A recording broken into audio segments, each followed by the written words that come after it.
वन्दगन्ध गुरुपेतम् एतं कुसुमसन्तति पूजयामि मुनिन्दस्य श्रीपादसरोरुहे पूजयामि बुद्धं कुसुमेन नेन पूजेन मेतेन लभामि मोक्षम् पुष्पं मिलायति यथाइदं मे कायो तथायति विनाशभावम् घनसारप्रदीपेन दीपेन तमदंसिना त्रिलोकदीपं सम्बुद्धं पूजयामि तमूनुदम् सुगन्धिकाय वदनम् अनन्तगुणगन्धिना सुगन्धिना वन्देन पूजयामि तथागतम्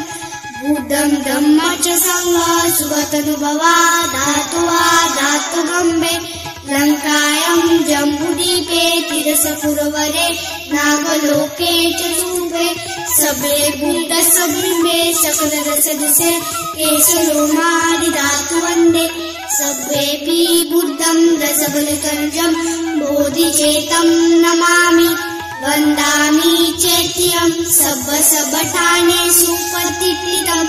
शारीरिकधातु महा